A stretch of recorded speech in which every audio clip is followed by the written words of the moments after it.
You've heard of the Habsburg jaw, but not the hidden deformity of Charles II of Spain, one only his wife was allowed to see. As the most inbred human in history, he was given one impossible task: produce an heir or watch all of Europe burn in a massive war. Now, his wife's forgotten letters reveal the one terrifying thing Charles had that she could never unsee. Most people are dead wrong about inbreeding, believing a myth that was actually debunked over 70 years ago. We spent weeks digging through genetic research to uncover what everyone misses about Charles II.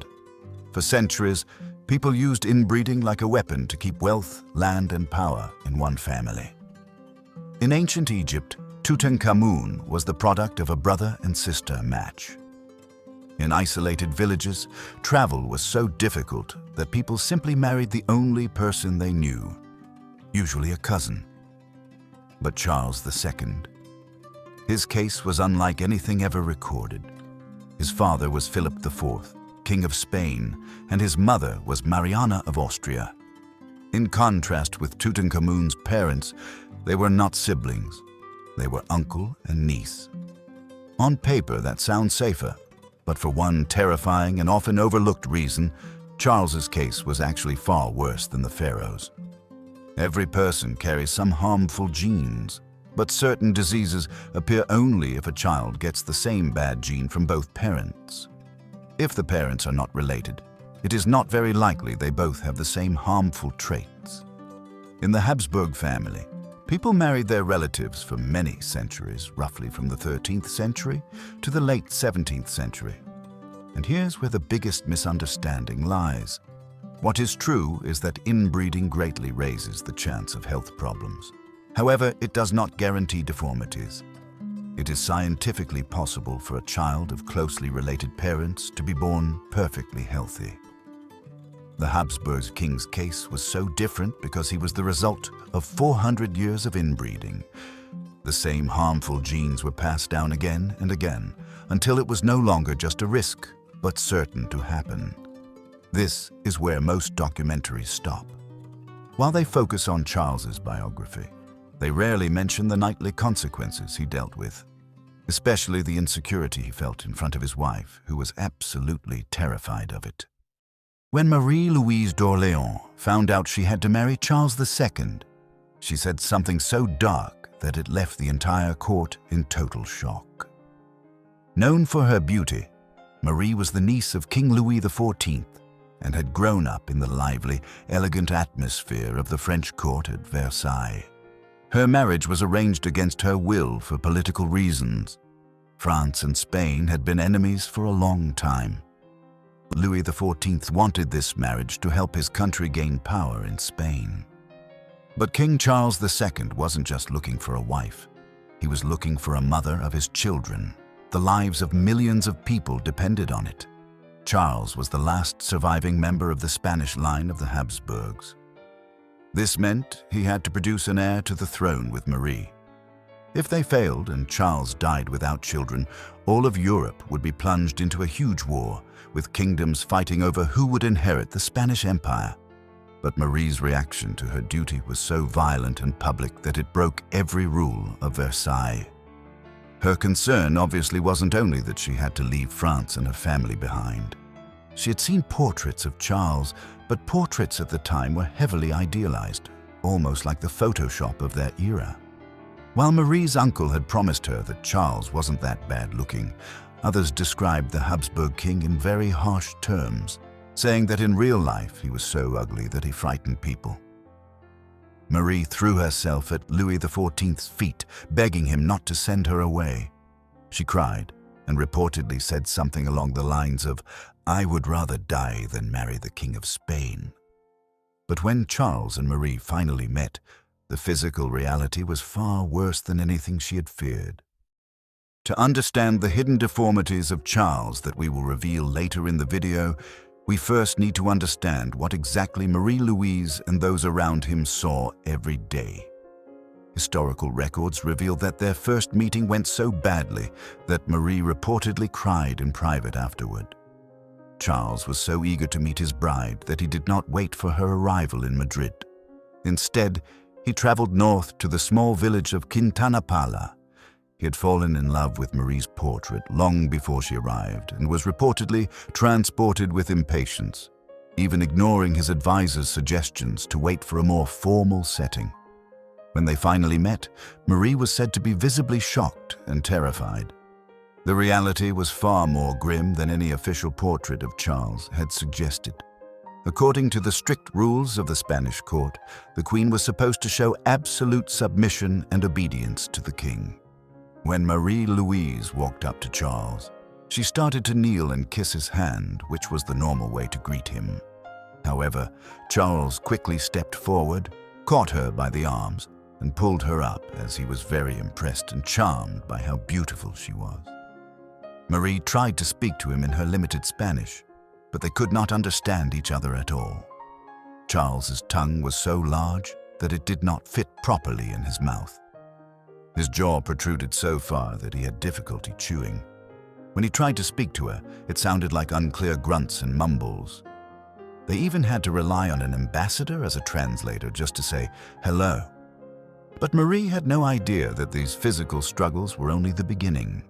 Their wedding broke every royal tradition for a reason Charles's advisors were desperate to hide. Charles began acting very inappropriately around Marie almost right away, but the first real warning sign came at their wedding.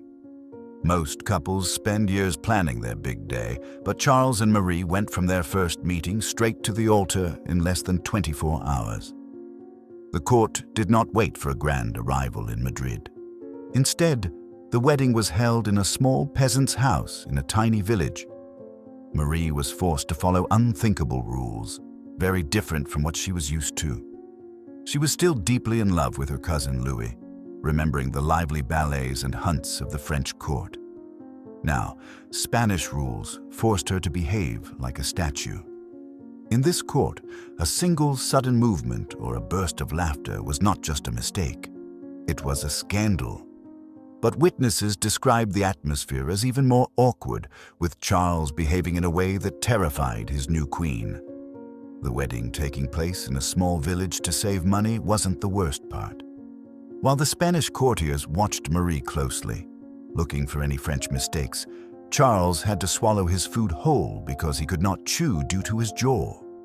He was so amazed by his new wife that he stared at her constantly without speaking. But before their wedding night, the couple had to endure a series of romantic rituals so bizarre we would never be able to recreate them in the 21st century. Life for Marie Louise only got scarier after the wedding. She had to see things that made her sick, but Charles thought they were holy. On June 30th, 1680, the kingdom held a massive show to celebrate their marriage and pray for an heir to the throne. It was a mix of a church service and a dark play that thousands of people came to watch. Marie and Charles sat on a fancy balcony covered in soft velvet. They were forced to stay there for 14 hours straight in the burning summer heat. Charles wasn't just watching. He was part of the event. He stood up and promised to protect his religion at all costs. While Marie Louise was terrified, Charles was fascinated. He believed that if he did these terrible things, God would finally reward him with a son. He was sure this baby would bring peace and prevent a giant war from destroying all the countries in Europe. But for the new queen, her marriage celebration had turned into a total nightmare.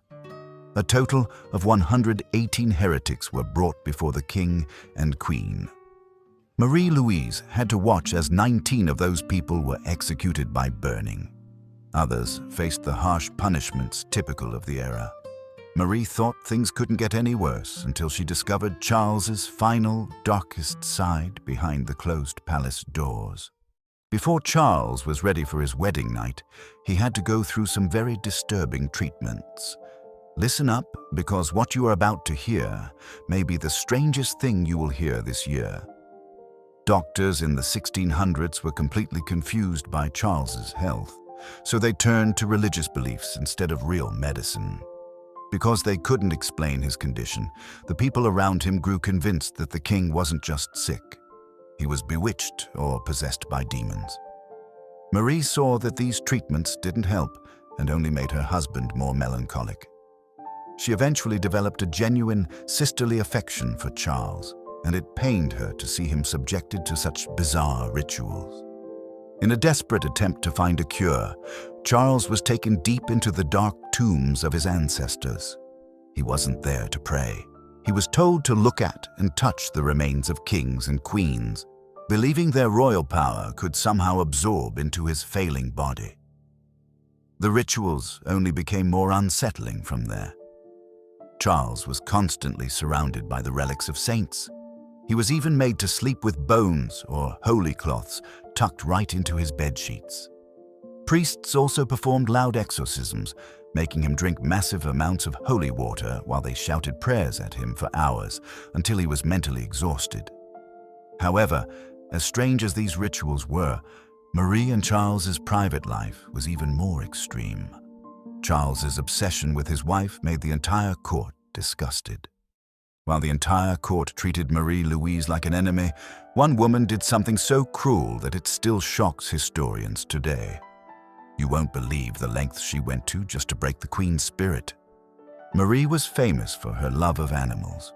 She kept numerous dogs and parrots, which brought her joy in the prison-like life she lived. Marie wasn't even allowed to look out of a window because the court believed common people should never see the Queen's face. Marie wanted to keep her French traditions, but the court forced her to give them all up. One by one, her French friends were sent away until she was completely alone. She became so lonely that she started eating large amounts of chocolate and pastries just to feel better. Sadly, when she gained weight, people at court mocked her for it. Her big enemy was Charles's mother, Mariana, who treated Marie like a political threat. Mariana had spies watching Marie's every move. But the Queen was also guarded by the Duchess of Terranova, who acted more like a cruel jailer than a companion. What she did to Marie would be punishable by prison today. One day, Marie tried to do something enjoyable and attempted to ride a horse. When the Duchess found out, she became so angry that she killed Marie's favorite pet parrots just to prove she was the boss of the house. She also once slapped the Queen's face because she had looked out of a window, but Marie Louise was determined to get her revenge on the cruel woman. In 1680, the Queen finally convinced Charles to do the unthinkable. When the Duchess was told she was fired and had to leave the palace, she didn't go quietly. She did something no one in the room expected. First, she reportedly threw a fit in front of the king, essentially telling him he was making a mistake and that the French woman would ruin the country. Then she took a massive fan and smashed it against a marble table, shattering it into pieces. But even Charles was problematic toward Marie.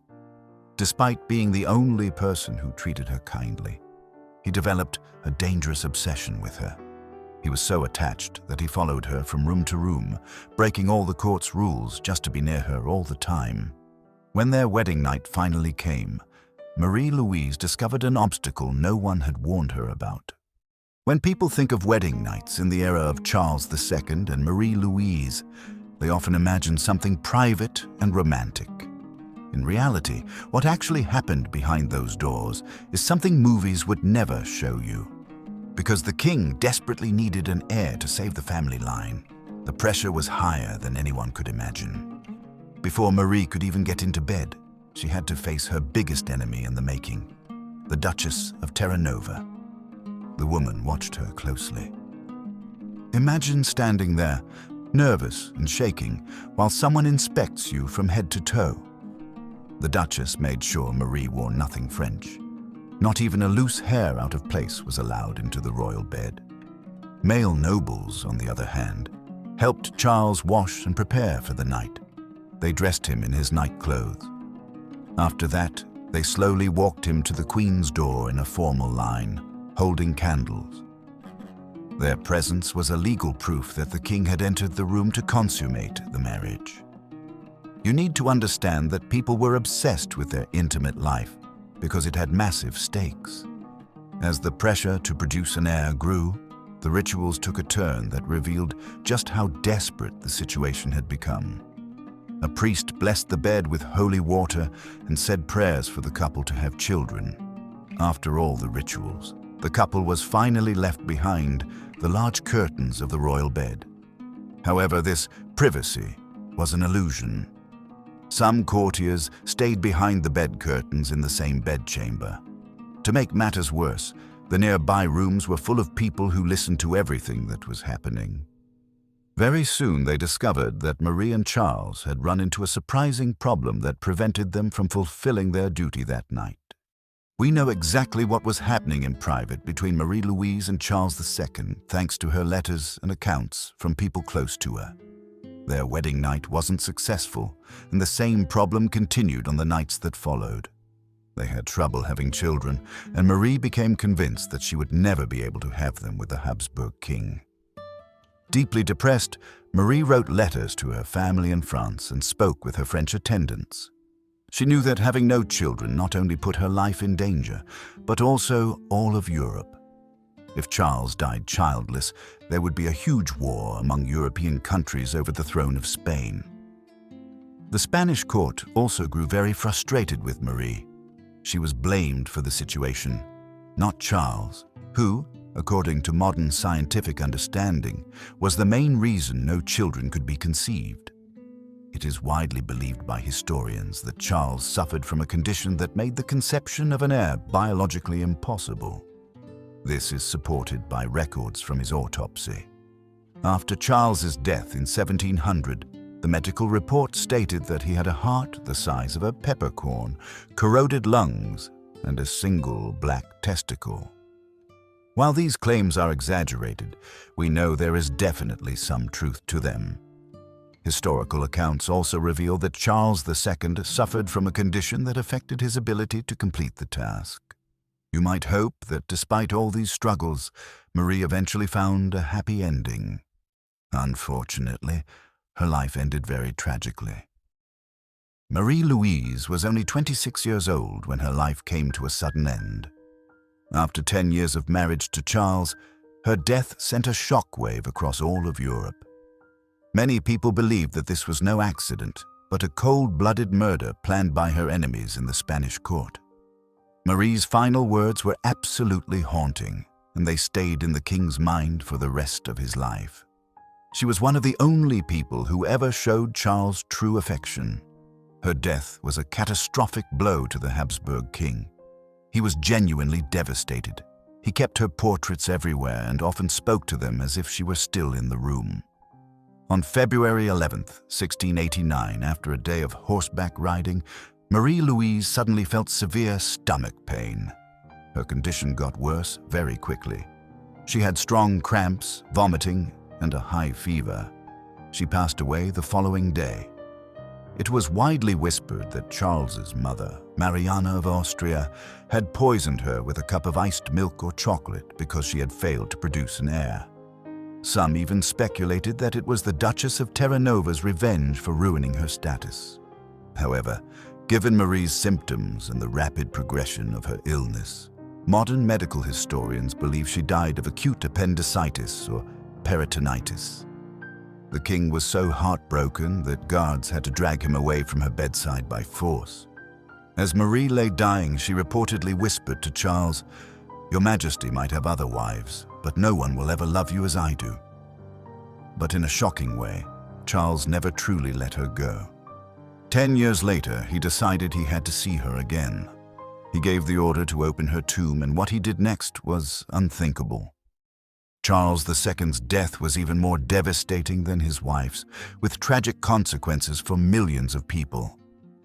Shortly after Marie Louise's death, he was forced to remarry, taking Maria Anna of Neuburg as his second wife. She came from a large family, and many believed she would finally provide him with an heir. However, their attempts also failed. By the late 1690s, Charles was falling apart in both his body and his mind. He started seeing things that weren't there and was scared all the time. He believed the ghosts of his angry ancestors were haunting him because he couldn't keep the family line going. Desperate for a miracle, he decided to visit the dark, cold tombs where his father and wife were buried. Convinced that being near the bodies of his loved ones might bring divine protection, he ordered the coffins to be opened.